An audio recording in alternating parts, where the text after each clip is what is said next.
nenhuma apresentação é boa se a gente não briga com o equipamento, né? Imagino que na Band é assim, né? Diriam alguns grandes apresentadores, inclusive o pessoal da Microsoft, de tecnologia, briga muito. Isso é uma boa pergunta, saber como é que tu faz na hora com a turma. Eu grito, socorro. Gente, é um prazer aqui ter esses dois monstros da comunicação. Felipe Vieira, jornalista formado aqui pela Famecos, profissional multimídia, âncora da Band News, publisher. Né? Estreou aos 13 anos de idade na Rádio Sobral e Butiá, depois na Rádio Charqueadas, Rádio Gaúcha. Já está maior que o currículo que eu te mandei, né? Claro. Eu te mandei um currículo bem pequeno. Que era Pema FM e agora na Band. Extremamente premiado, colorado e paizão. E muito feliz de estar aqui, nervoso de estar aqui com essas figuras todas que tu convidou. Tá bom. Os humildes são os mais importantes. Carlo Cauti, um italiano de nascimento, paulistano de adoção, jornalista da revista Oeste e da BMC News e professor do IBMEC e presidente da Associação dos Correspondentes Estrangeiros no Brasil. Gente, é um prazer. Nós vamos falar de a comunicação de Winston Churchill, se é um dom ou se é uma prática. Felipe disse para o Carlo começar. Eu começo. Tu começa antes. Então, Felipe Vieira. Posso começar? Tudo contigo. Senhoras e senhores, opa! Deixa aqui. Não vamos estragar o equipamento dos outros. Senhoras e senhores, obrigado por todos. O Ricardo pegou e me convidou há algum tempo para dar uma entrevista para o livro que está ali. Está aqui o livro. Sobre Churchill. Eu sou fã, mas eu não tenho 0,0001 do conhecimento do Ricardo e de outros entrevistados que estavam ali. E aí ele pegou e me convidou para estar aqui com vocês, conversando sobre o Churchill e uma situação específica, dom ou vocação. Eu fui ao livro, fui aos outros livros, fui às memórias do Churchill para tentar identificar se era dom ou vocação. E tem muito de dom, mas tem muito de vocação, tem muito de trabalho, tem muito de suor.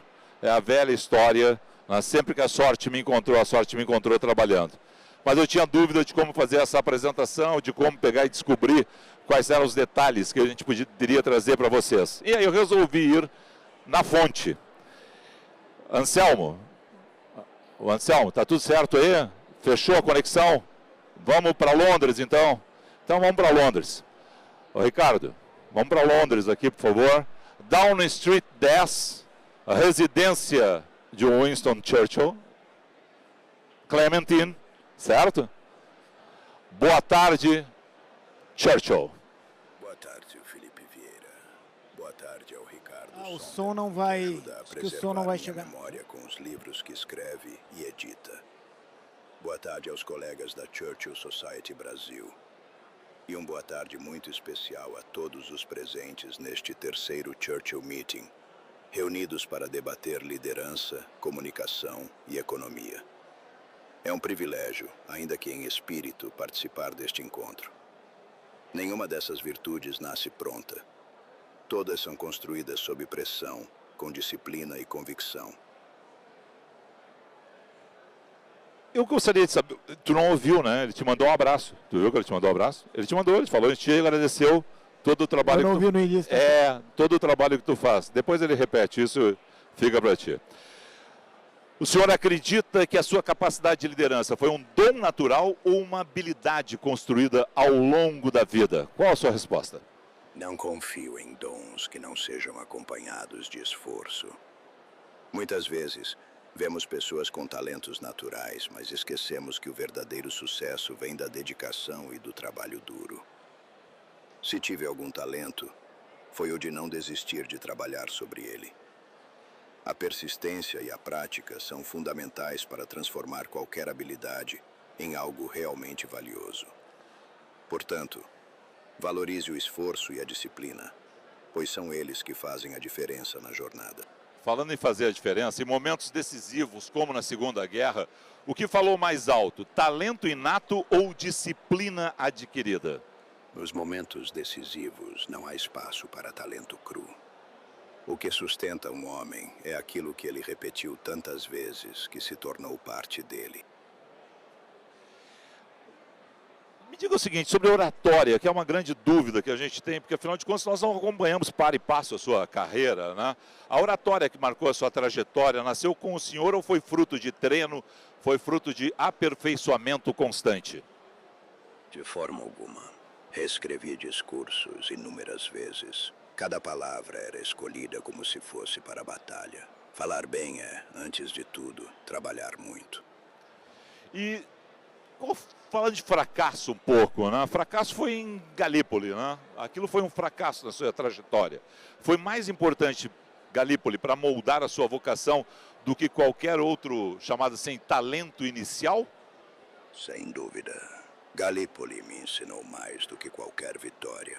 O fracasso é um professor severo, mas absolutamente necessário. O senhor se via como alguém destinado à liderança ou isso foi uma construção consciente ao longo da carreira? Nunca acreditei que o destino me escolheu, mas sempre me preparei como se um dia ele pudesse precisar de mim. Churchill, me diga o seguinte, existe autoridade sem vocação, liderança não liderar, exige convicção e convicção não se improvisa? Existe autoridade sem vocação, liderança não. Liderar exige convicção e convicção não se improvisa. E como o senhor diferencia talento de propósito? Um pode existir sem o outro? O talento pode abrir portas. O propósito é o que faz você atravessá-las, mesmo quando tudo indica que deveria recuar. O senhor acredita que qualquer pessoa pode desenvolver as qualidades que o senhor teve ou há algo que não se aprende? Qualquer homem pode melhorar, mas poucos estão dispostos a pagar o preço. Disciplina é uma escolha, não um privilégio. Em tempos de crise, líderes surgem por necessidade ou já estavam prontos antes, apenas esperando o momento? A crise revela, mas só revela aquilo que já foi construído no silêncio. Se tivesse que aconselhar esta nova geração que está acompanhando esse meeting, né, o que o senhor diria para confiar mais no talento ou insistir na construção da própria vocação? Confie pouco no talento. Confie mais na persistência. O talento pode falhar. A determinação raramente o faz. Bom, eu acho que aqui a gente já tem uma boa ideia, né? E eu quero só dizer para vocês o seguinte, todas essas... Calma, que agora vem uma segunda parte, que é uma outra pauta. Todas essas respostas estão nas obras do Ricardo, tá? Bem ou mal, de alguma forma foram encontradas lá. Tem alguma diferença, pode ter alguma diferença de leitura. O Ricardo poderia usar outras palavras, mas está tudo lá nas obras do Ricardo. Agora é o seguinte, o Caute, eu contei para o Caute que a gente ia fazer essa brincadeira. Aí o Caute pegou e disse assim, tá, mas então é o seguinte, ó. Pergunta para o Churchill o que ele está fazendo agora. Pergunta o que ele acha do Trump, o que ele acha do Oriente Médio, o que ele acha do Brasil, o que ele acha da China. Pô, o cara sabia tudo de geopolítica, o cara liderou o mundo, salvou o mundo, né, na Segunda Guerra. Então tá. Então, desafiado pelo Caute, eu perguntei. Qual seria a sua visão sobre o atual conflito envolvendo Estados Unidos, Israel e Irã? E como o senhor interpretaria essa nova configuração geopolítica no Oriente Médio? Vejo, antes de tudo, não apenas um conflito entre nações, mas um choque entre concepções de mundo. Ao longo da minha vida, aprendi que regimes movidos por ideologias rígidas e ambições de expansão raramente se contentam com limites impostos pela diplomacia.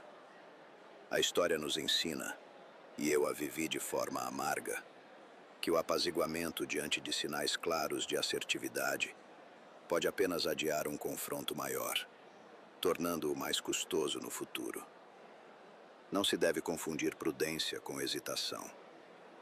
Dito isso, a força não deve ser exercida sem propósito.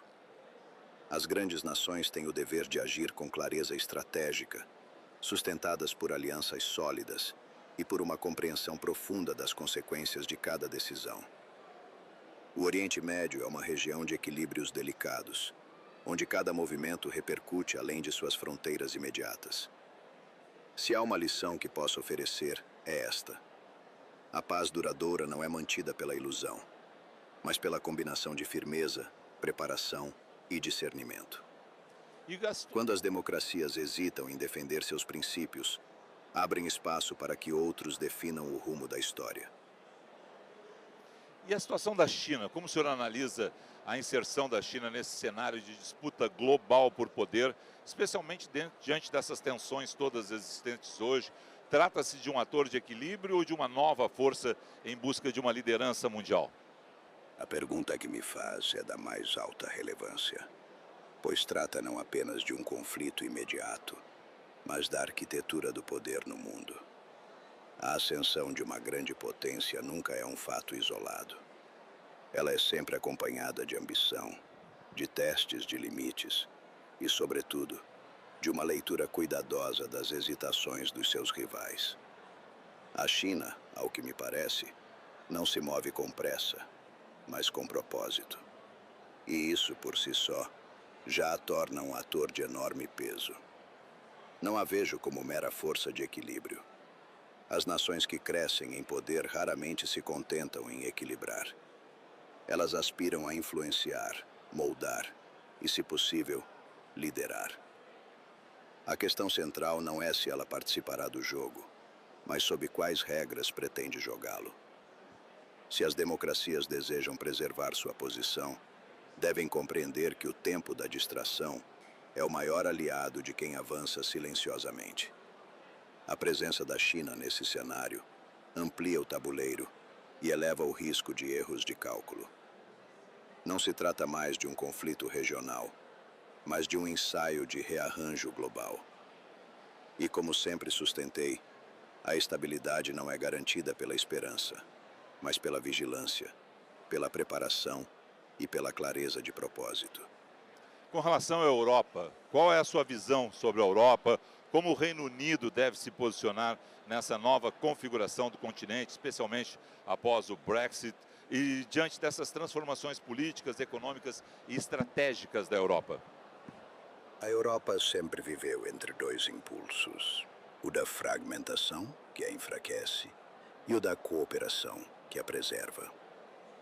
O futuro da União Europeia dependerá de sua capacidade de não se perder entre burocracias excessivas e divisões internas, sem abrir mão daquilo que lhe dá a razão de existir: a proteção da paz, da prosperidade e da civilização europeia. Nenhuma união sobrevive se ignora a alma, a história e o sentimento de seus povos. Quanto ao Reino Unido, sua missão jamais foi a de virar as costas à Europa. O Brexit pode ter alterado a forma da relação, mas não aboliu a geografia, nem a história, nem os interesses permanentes. Se eu tivesse de aconselhar a Grã-Bretanha, diria: mantenha sua soberania, mas não cultive o isolamento. Preserve sua independência, mas não abandone a influência. Esteja fora de certas estruturas, mas nunca fora do jogo. O futuro europeu exigirá nações fortes, alianças firmes e clareza moral diante das ameaças externas. Em suma, o futuro pertence às nações que souberem cooperar sem se dissolver e liderar sem se afastar de seus próprios princípios. E uma última pergunta sobre o Brasil. Que papel o Brasil deve buscar no mundo? Qual deve ser o futuro dentro dessa geopolítica internacional do Brasil? O Brasil é uma nação que o mundo não pode tratar como periférica, a menos que ele próprio aceite ser visto assim. Trata-se de um país de vastidão continental, riqueza material extraordinária, posição estratégica, abundância de recursos e capacidade agrícola singular. Mas a história ensina que dons não bastam. O futuro de um país não é determinado apenas pelo que ele possui, mas pelo que decide fazer com aquilo que possui. O Brasil precisa escolher se deseja ser apenas uma promessa recorrente ou uma potência respeitada. Na geopolítica internacional, não aconselharia a submissão automática a qualquer bloco, nem a ilusão de uma neutralidade vazia. Nações grandes não podem pensar pequeno. O século atual premiará os países capazes de reunir estabilidade institucional, segurança jurídica, capacidade industrial, liderança energética e influência diplomática. O Brasil tem condições de reunir todos esses elementos, mas precisa de direção, disciplina nacional e confiança em si mesmo. O Brasil não deve aspirar apenas a ser simpático entre as nações. Deve aspirar a ser relevante. E relevância não se constrói com hesitação, mas com projeto, continuidade e firmeza. Quero agradecer ao senhor, dizer que estamos em Porto Alegre. Próximo de Porto Alegre tem o Vale dos Vinhedos. O senhor adoraria conhecer o Vale dos Vinhedos. Lá tem espumantes maravilhosos. Inclusive o seguinte, obrigado ao senhor, a sua mensagem final. E vou mandar para Londres um espumante para o senhor. Se me permitem uma reflexão final, diria que o mundo não carece de talento. Carece de homens e mulheres dispostos a prepará-lo, lapidá-lo e, sobretudo, sustentá-lo quando ele é colocado à prova. Sigam debatendo, sigam discordando, mas, acima de tudo, sigam se preparando. Um abraço para o Ricardo e a todos os presentes. Vou ficar aqui esperando o que o Carlo Cauti tem a dizer sobre dom e vocação. Te espero aqui em Londres para brindarmos, Felipe. Traz o espumante. Abração. Bom, Muito bom. Que batata quente. Eu quero dizer o seguinte, ó. Cabe agora ao Carlo Cauti responder a pergunta se é dom ou vocação. Eu adorei entrevistar ele com base nos livros do Ricardo. Muito bem. Felipe, muito obrigado. O trabalho aqui é duro, que na verdade eu estou me cobrando, porque eles devem ficar cobrando o tempo dos entrevistados deles, né? Então agora é minha vez. Carlo Cauti, agora a batata quente é tua, querido. Bom, primeiramente, boa tarde a todo mundo. Boa tarde para todo mundo. Very unfair, Felipe, essa surpresa, porque vou debater com o Churchill diretamente. Não, primeiramente é um prazer estar com vocês e debater essa personagem tão relevante, tão importante na história. E curiosamente, estava discutindo ontem, estava debatendo junto com o presidente da Church Society, é uma figura mais conhecida e mais presente no debate político brasileiro do que no debate político da Europa, por exemplo, ou no meu país, né, da Itália, por quanto possa ser curioso isso, né? Então, é muito interessante. O livro do Ricardo mostra como o Churchill está presente na vida pública brasileira, no debate brasileiro, nos estudos aqui no Brasil, muito mais do que na Europa. E eu vou usar, então, já que foi tirada a fala do Churchill, eu também dei uma olhada nos livros do Ricardo e também nos livros do próprio Churchill para dar uma resposta a essa pergunta, se a capacidade retórica é um dom ou é algo trabalhado. Eu achei um paper do Churchill, um das milhões de peças que ele escreveu, né, de palavras que ele escreveu ao longo da vida, e é de 1897. Quando ele ainda estava no começo da vida pública, ele tinha acabado de voltar da Guerra Boera, né? Ele lutou em primeira pessoa na Guerra dos Boeros, como soldado britânico, e ele levava sempre uma caixa de uísque, que ele mesmo pagava junto no campo de batalha, para ter uma ideia, e ele foi correspondente de guerra também, e ele voltou, foi prisioneiro, voltou e começou a escrever suas memórias, e depois a falar em público, e foi lá o grande treinamento dele para depois iniciar a carreira no parlamento, né? E ele escreveu no The Scaffolding of Rhetoric, né, a construção da retórica, de 1897, e ele disse justamente que, abre aspas, a capacidade retórica não é totalmente inata nem totalmente adquirida, ela é cultivada. O orador precisa possuir certas disposições naturais, mas seu desenvolvimento depende da prática. O orador é real, a retórica é principalmente artificial. mas não totalmente, pois o instinto também desempenha um papel fundamental. Fecha aspas, e depois é um texto muito bonito dele, está disponível na internet, nos arquivos da Church Society, de graça. Vale muito a pena, está em inglês, né? Eu traduzi livremente aqui, mas vale muito a pena. E é muito isso, o jeito que o Churchill falava não era inato dele. Ele treinava e muito, né? Ele nunca falava de improviso, nunca falava como a gente está falando aqui. Ele escrevia até a última vírgula, porque ele tinha muito receio de errar, ele ficava muito nervoso. Então ele sempre escrevia muitos detalhes daquilo. Ele escrevia também de uma forma que não se perdia no texto.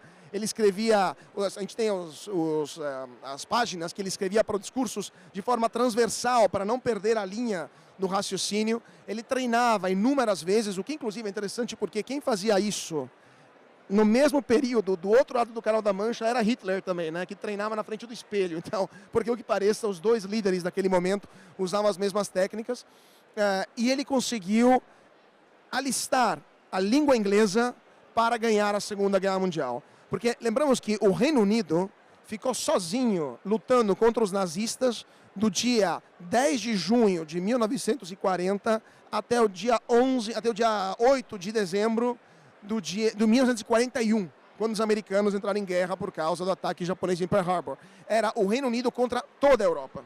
Toda a Europa. Os soviéticos entraram também em junho de 41 porque os nazistas invadiram, mas quando os americanos entraram, que teve um alívio em relação àquilo que estava acontecendo no Reino Unido com a Batalha da Inglaterra, onde tinha toda a Luftwaffe bombardeando dia e noite o Reino Unido, e os britânicos estavam demoralizados, eles não sabiam se iam ganhar essa guerra, eles estavam com medo de uma invasão também por parte dos nazistas. Então a única coisa que Churchill tinha para oferecer aos britânicos era a retórica, era a língua, era o jeito de manter a coragem de uma população que estava sozinha, estava faminta, né? Lembramos que havia um racionamento de alimentos também no Reino Unido, estava sem carvão, sem energia, sendo bombardeada na sua capital. O próprio rei tinha que ser evacuado para o Canadá, e mesmo assim Churchill conseguiu manter o espírito da nação vivo.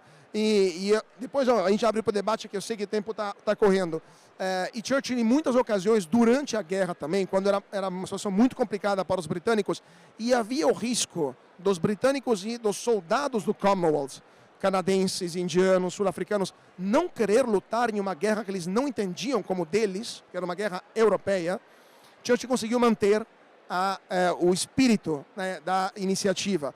Eu tenho um exemplo na minha cidade, onde eu nasci, lá na Itália, cidade muito pequena, de 20 mil habitantes, onde foi travada uma das batalhas mais duras da Segunda Guerra Mundial, a cidade de Ortona, no inverno de 43, frio desgraçado, entre 20 de dezembro e 28 de dezembro. Hitler tinha mandado lá a primeira divisão dos paraquedistas, divisão de elite, a Erste Fallschirmdivision, e tinha os canadenses que estavam entrando. E era uma batalha casa por casa. E os canadenses não tinham a mínima intenção de morrer casa por uma cidade que nunca tinham ouvido falar na vida. E Churchill foi lá e disse, essa é a nossa Stalingrado, a nossa pequena Stalingrado, que os soviéticos tinham lutado contra os nazistas. Ele deu a razão pela qual soldados de 18 anos, todos voluntários, que tinham vindo do outro lado do oceano, que não tinham passado por aquilo que os britânicos passaram, lutaram e ganharam essa batalha duríssima, casa por casa. Morreram mais de 2 mil soldados canadenses contra poucas centenas de alemães, por quanto foi difícil essa batalha. Então, Churchill conseguiu manter o espírito da luta graças àquilo que ele tinha, que eram só palavras, né? Só palavras. Então, com certeza, o treinamento que ele falou também, que a gente ouviu aqui em português, por sinal, né? E o treinamento constante dele, as milhões de palavras escritas, os milhões de discursos que ele fez, com certeza, na hora, no finest hour, foi o momento em que ele usou todo o preparo que ele tinha acumulado e foi decisivo para que o mundo continuasse livre, né? Muito bem. Tá me ouvindo? Tá me ouvindo? Eu fiquei emocionado que o Churchill me citou, obrigado. Vi só. Bom, eu queria fazer uma pergunta. Eu queria fazer uma pergunta para vocês dois, que é o seguinte. As mídias hoje são outras, né? A tecnologia ajudou a termos melhores líderes ou transformou eles em produtos de mídia? Até que ponto vai o equilíbrio entre ser um produto político vendável e ser um líder de verdade? Onde é que está, na opinião de vocês, essa linha divisória? Vocês lidam com políticos, entrevistam políticos todas as semanas. Dá para perceber isso?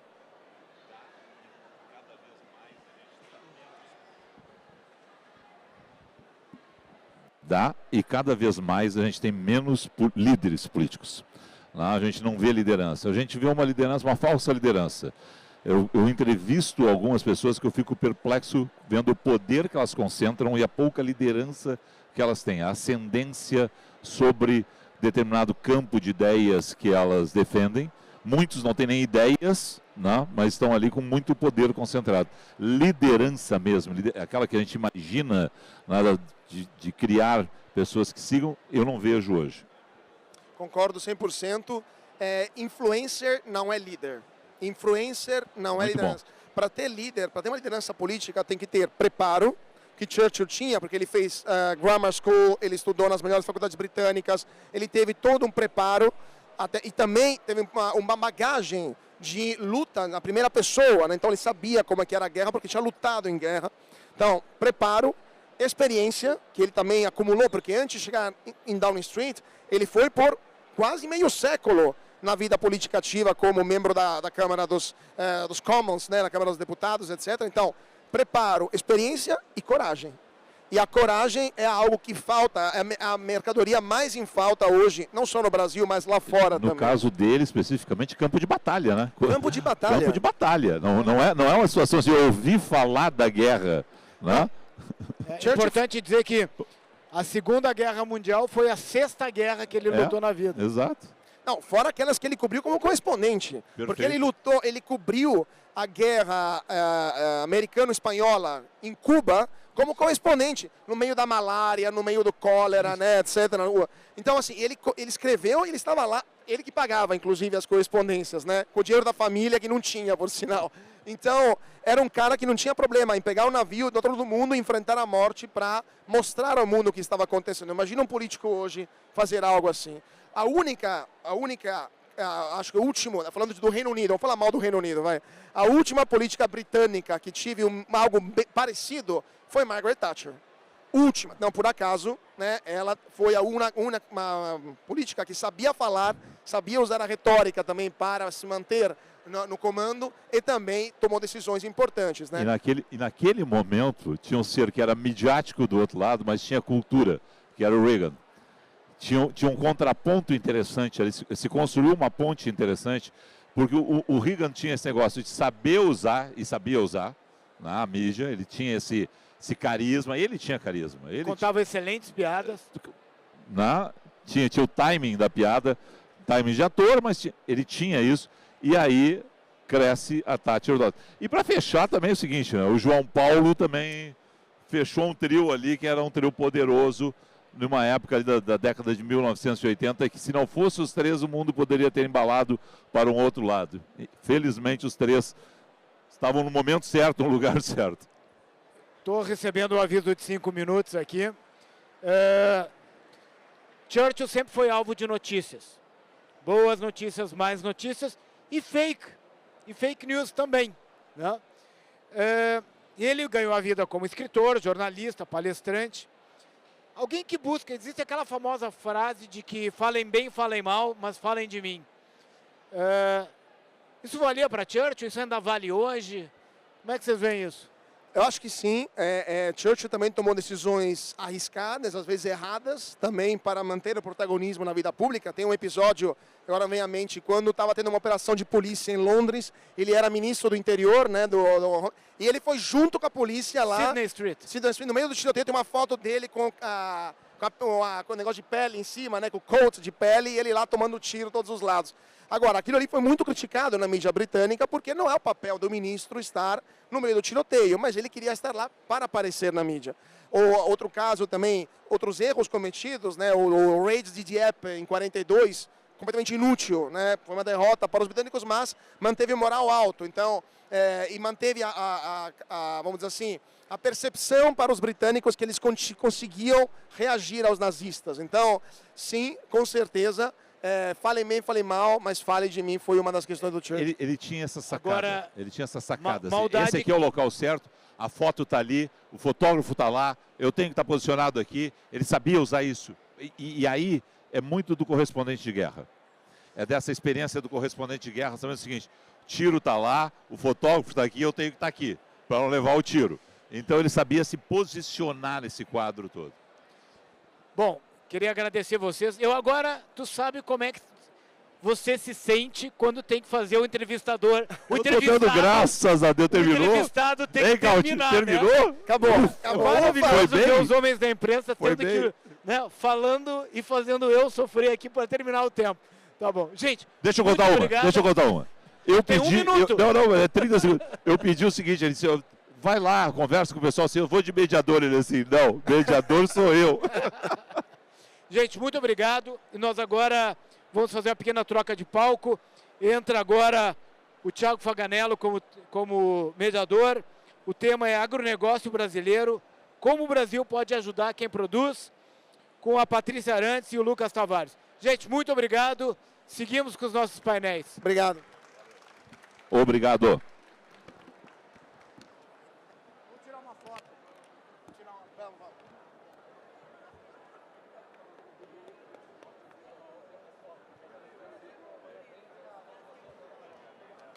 Tá,